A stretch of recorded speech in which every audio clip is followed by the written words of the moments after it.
Hello everyone! Welcome to Jadni's Kitchen! Today, gagawa tayo ng chicken tinola.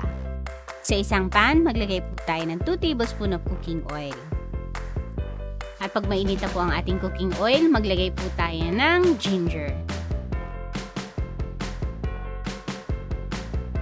Saute lang po natin ito hanggang lumambot yung ating ginger. At pag medyo malambot na po ang ating ginger, lagay tayo ng chopped onions. Saute lang po natin ito. At pag medyo malambot na po ang ating onions, lagay na po natin yung ating chicken. Pwede po kayong gumamit ng kahit anong part ng chicken. Saute lang po natin yung ating chicken hanggang maging light brown.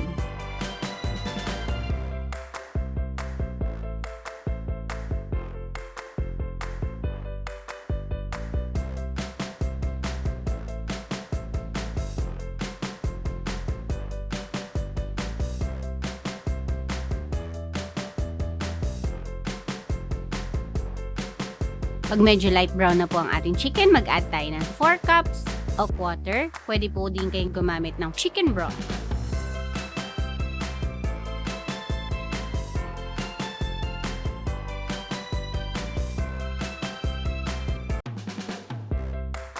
Then mag-add din tayo ng 2 tablespoon of fish sauce. Pakuluan lamang po natin ito.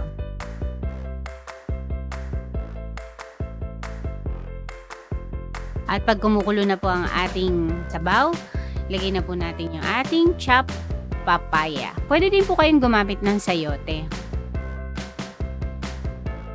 Then pakuluan natin ito for 5 to 10 minutes or until lumambot ang ating papaya.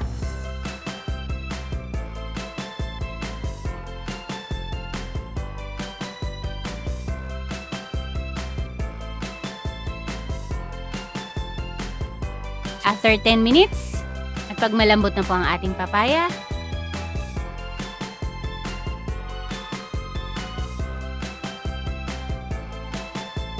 pwede na po nating lagyan ito ng dahon ng sili. Pwede din po kayong gumamit ng dahon ng malunggay o kaya spinach.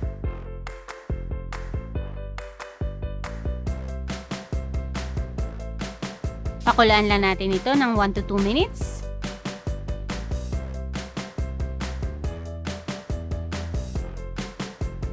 At ito na po ang ating finished product, chicken tinola. Hope you like this video. Please subscribe, share, and hit the bell button for notification. Thank you!